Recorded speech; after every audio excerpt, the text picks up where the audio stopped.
श्रीमद भागवत महापुराणम स्कंद 5 अध्याय 10 जळभरत आणि राजा रौगणाची भेट. श्री सुखदेव म्हणतात, एकदा सिंधू सौरवीर देशाचा राजा रौगण पालखीत बसून चालला होता. तो जेव्हा इक्षुमती नदीच्या किनाऱ्यावर पोचला तेव्हा पालखी वाहणाऱ्या भोयाच्या जमादाराला एका भोयाची आवश्यकता वाटली. भोयाचा शोध करताना दैववशात त्याला एक ब्राह्मण दिसला. याला बघून त्याने विचार केला की हा मनुष्य धष्टपुष्ट, तरुण आणि मजबूत अंगपिंडाचा आहे, म्हणून हा बैल किंवा गाढवाप्रमाणे पालखी वाहू शकेल. असा विचार करून भेटबिगारीसाठी त्याने घेतलेल्या इतर भोयाच्या बरोबर यालाही जबरदस्तीने पकडून पालखी वाहण्यासाठी जुंपले. या कामाला जरी महात्मा भरत योग्य नव्हता तरीसुद्धा काहीही न बोलता गुपचूपपणे पालखी उचलून तो चालू लागला. आपल्या पायाखाली एखादा जीव चिरगडला जाऊ नये म्हणून तो श्रेष्ठ ब्राह्मण 2 हात अंतर पुढे पाहून चालत असे, म्हणून अन्य भोयाच्या चालीशी त्याचा मेळ जमत नव्हता. त्यामुळे जेव्हा पालखी वाकडी तिकडी होऊ लागली तेव्हा ते पाहून राजा रौगण पालखी वाहणाऱ्याला म्हणाला, अरे भोयांनो, नीट चाला. पालखी अशी खालीवर करीत का चालत आहात? तेव्हा आपल्या स्वामीचे हे कठोर वचन ऐकून राजा आपल्याला दंड देईल या भीतीने तो भोई राजाला म्हणाला, महाराज, यात आमचा काहीही दोष नसून आम्ही आपल्या नियमानुसार योग्य रीतीनेच पालखी घेऊन चाललो आहोत.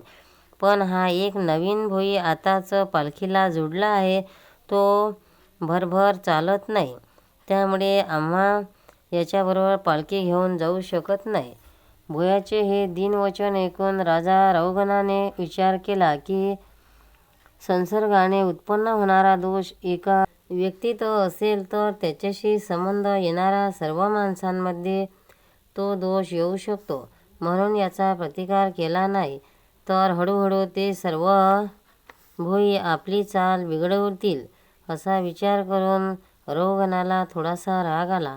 त्याने जरी महापुरुषाची सेवा केली होती तरी क्षत्रिय स्वभावानुसार जबरदस्तीने त्याची बुद्धी रजोगुणाने व्यापली गेली आणि तो त्यांचे ब्रह्मतेज सुखाने झाकलेल्या अग्नीप्रमाणे प्रगट झाले नव्हते.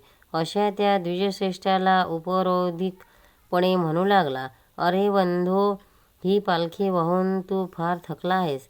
हे पाहून मला फार वाईट वाटते. हा तुझ्या सहकाऱ्यांनी तुला थोडी मदत केली नाही असे वाटते. इतक्या दूरचे अंतर बऱ्याच वेळापासून तू एकटाच ही पालखी वाहत आहेस. तुझे शरीरसुद्धा विशेष धट्टेकट्टे आणि ताजेतवाने नाही. शिवाय मित्रा, तू वृद्ध असल्याने दमून गेला आहेस. अशा प्रकारे पुष्कळ उपरोधिक बोलणे ऐकूनही तो पहिल्याप्रमाणेच गुपचूप पालखी उचलून चालू लागला. त्याला या बोलण्याचे काहीच वाईट वाटले नाही, कारण त्याच्या दृष्टीने पंचमहाभूते, इंद्रिय आणि अंतःकरण याचा समूह म्हणजेच आपले अंतिम शरीर म्हणजे अविद्येचे कार्य होत. विविध अंगांनी युक्त असे हे दिसत असून सुद्धा वस्तुत हे नाहीत. म्हणून त्याविषयीचा त्याचा मी माझेपणाचा मिथ्या आभास संपूर्णपणे नाहीसा झाला होता आणि तो ब्रह्मरूप झाला होता. अजूनही पालखी व्यवस्थित नेली जात नाही असे पाहून रौगण क्रोधाने लाल होऊन म्हणू लागला, अरे हे काय, तू जिवंत असून मरतुकड्यासारखा माझ्या आज्ञेचे उल्लंघन करून माझा अपमान करीत आहेस. तू अगदीच निर्लज्ज आहेस. असे ज्याप्रमाणे यमराज लोकांना त्याच्या अपराधासाठी दंड देतात त्याप्रमाणे मी आता तुला शिक्षा करतो, म्हणजेच तू वठणीवर येशील. रौगणाला आपण राजा असल्याचा अहंकार होता, म्हणून तो अशी पुष्कळशी वायफळ बडबड करीत होता. तो स्वतःला मोठा पंडित समजत असे, म्हणून रजतमामुळे आलेल्या मस्तीने त्याने भगवंताच्या प्रतिपात्र भक्तावर भरताचा तिरस्कार केला. योगेश्वराच्या लोकविलक्षण आचरणाला त्याला काहीच पत्ता नव्हता. सर्व प्राण्यांचा सुहृदय आणि आत्मा, कोणताही प्रकारचा अभिमान नसलेला ब्रह्मस्वरूप असा तो ब्राह्मण जणू हसत बोलू लागला. ब्राह्मण म्हणाला, अरे वीरा, तू वक्रोक्ततेने जे म्हणालास ते योग्यच आहे. त्यात व्यंगोक्ती मुळीच नाही. भार नावाची काही वस्तू असेल तरी ती वाहून नेण्यासाठी आहे. मार्ग म्हणून काही असेल तर तो चालणाऱ्यासाठी आहे. लठ्ठपणासुद्धा त्याचाच आहे. हे सर्व शरीरासाठी म्हटले जाते, आत्म्यासाठी नाही. ज्ञानीजन अशा गोष्टी करीत नाहीत. स्थूल तर कुशलता, आधी व्याधी, भूक, तहान, भय, कलह, इच्छा, म्हातारपण, निद्रा, प्रेम, क्रोध, अभिमान आणि शोक हे सर्व धर्म देवी मान धरून उत्पन्न होणाऱ्या जीवामध्ये राहतात. माझ्यामध्ये वाचा लवलेशही नाही. हे यशस्वी राजन, तुम्ही जी जगण्या मरण्याची गोष्ट सांगितलीस ती आधी अंत असणाऱ्या विकारी पदार्थामध्ये नियमितपणे असते. जेथे स्वामी सेवक भाव स्थिर असेल तेथे आज्ञापालकाचा नियमसुद्धा लागू होतो. आपण राजा आहात आणि ती प्रजा आहे. अशा प्रकारचा भेदसाठी मला व्यवहाराखेरीज दुसरे काहीच कारण दिसत नाही. परमार्थदृष्टीने पाहिले तर कोण स्वामी आणि कोण सेवक. तरीसुद्धा राजन, मी तुमची काय सेवा केली सांगा. वीरवर, मी वेडा, उन्मत्त आणि मूर्खाप्रमाणे आपल्याच स्थितीत मध्ये असतो. मला शिक्षा करून तुमच्या हाती काय लागणार. जर मी मुळातच मूर्ख आणि चुका करणारा असेल तर मला शिक्षा देणे हे दळलेले पीठ पुन्हा दळल्यासारखे होणार आहे.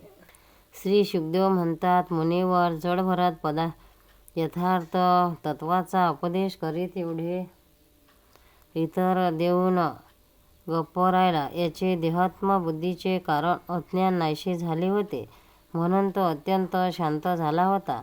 एवढे बोलून भोग भोगून परलोकदर्शन करण्यासाठी तो पुन्हा पहिल्याप्रमाणे पालखी खांद्यावर घेऊन चालू लागला. हे परीक्षिता, सिंधू सैवीर नरेश रघुगणसुद्धा आपल्या पूर्ण श्रद्धेमुळे तत्वजिज्ञासेचा पूर्ण अधिकारी होता. जेव्हा त्याने त्या द्विजश्रेष्ठाला तोडून अनेक योगग्रंथांनी समर्पण केलेले आणि हृदयाच्या ग्रंथीचे छेदन करणारी ही वाक्ये ऐकली, तेव्हा तो ताबडतोब पालखीतून खाली उतरला.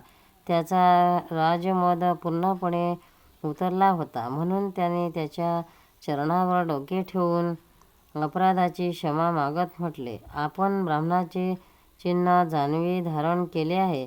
अशा प्रकारे गुप्तपणे फिरणारे आपण कोण आहात. आपण अवधूतांपैकी कोणी आहात का. आपण कोणाचे पुत्र आहात.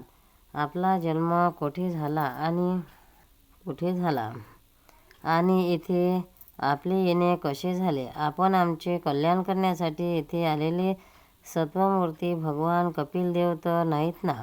मला इंद्राच्या वज्राचे, महादेवाच्या त्रिशूलाची किंवा यमराजाच्या दंडाची भीती वाटत नाही. मला अग्नी, सूर्य, चंद्र, वायू किंवा कबीराच्या शासनाने भय वाटत नाही. परंतु ब्राह्मण कुळाच्या अपमानाला मी फार भीतो. अशा प्रकारे आपले विज्ञान आणि शक्ती लपवून मूर्खप्रमाणे वागणारे आपण कोण आहात ते मला सांगावे. विषयाबद्दल आपण संपूर्णपणे अनासक्त आहात, पण आपला काही थाक पत्ता लागत नाही. साधू आपल्या योगयुक्त वाक्यांच्या बुद्धीने विचार करूनसुद्धा माझा संदेह दूर होत नाही. मी आत्मज्ञानी मुनीचे परम गुरु आणि साक्षात श्रीहरीच्या ज्ञानशक्तीने अवतार असणाऱ्या योगेश्वर भगवान कपिलांना हे विचारण्यासाठी चाललो होतो. या लोकी शरण जाण्यासाठी योग्य कोण आहे. लोकांची स्थिती पाहण्यासाठी अशा प्रकारे आपले खरे स्वरूप लपवून विहार करणारे ते कपिलमुनी आपणच आहात का. घरात आसक्त राहणारा विवेकहीन पुरुष योगेश्वराची गती कशी जाणू शकेल बरे. कर्मामध्ये श्रम होताना मी स्वतः पाहिले आहे, म्हणून माझे असे अनुमान आहे की भार खांद्यावर घेऊन चालल्याने आपल्याला निश्चितपणे श्रम होत असतील. मला व्यवहार मार्गात योग्य वाटतो, कारण मिथ्या घड्यातून पाणी आणणे इत्यादी कार्य होत नाहीत. चुलीवर ठेवलेली भांडे जेव्हा अग्नीमुळे तापू लागते तेव्हा त्यातील पाणीसुद्धा उकळू लागते आणि त्या पाण्याने तांदळाच्या आतील भावसुद्धा शिजतो. त्याचप्रमाणे आपला देह, इंद्रिय, प्राण आणि मन या उपाधीचा स्वीकार केल्यामुळे सानिध्यामुळे आत्म्याला सुद्धा या श्रमाचा अनुभव येतो. आपण जी दंड देणे इत्यादीचा व्यर्थता सांगितली त्या बाबतीत सांगायचे तर राजा हा प्रजेचे शासन आणि पालन करण्यासाठी नेमलेला प्रजेचा दासच आहे. त्याने शिक्षा करणे हे पीठ पुन्हा दळल्यासारखे व्यर्थ होऊ शकत नाही. कारण आपल्या धर्माचे पालन करणे ही भगवंताचीच सेवा आहे. ती करण्याची व्यक्ती आपली संपूर्ण पापराशी नष्ट करते. हे दीनबंधू, राजवीपणाच्या अभिमानाने उन्मत्त होऊन मी आपल्यासारख्या श्रेष्ठ साधूची अवज्ञा केली आहे.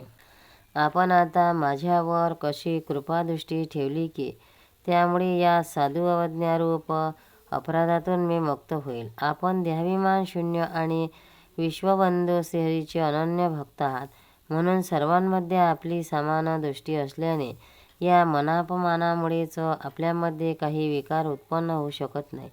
तरीसुद्धा आपल्यासारख्या महापुरुषांचा अपमान केल्याने माझ्यासारखा मनुष्य त्रिशूलधारी महादेवासारखा प्रभावशाली असला तरी थोड्याच काळात नष्ट होईल. गोपाल कृष्ण भगवान की जय. भक्तांनो, व्हिडिओ आवडल्यास व्हिडिओला लाईक करा, शेअर करा, सबस्क्राईब करा. तसेच बाजूला असलेल्या बेलवर क्लिक करा म्हणजे याच्यापुढील सर्व व्हिडिओ तुम्हाला सर्वात आधी मिळत जातील. जय श्री कृष्ण.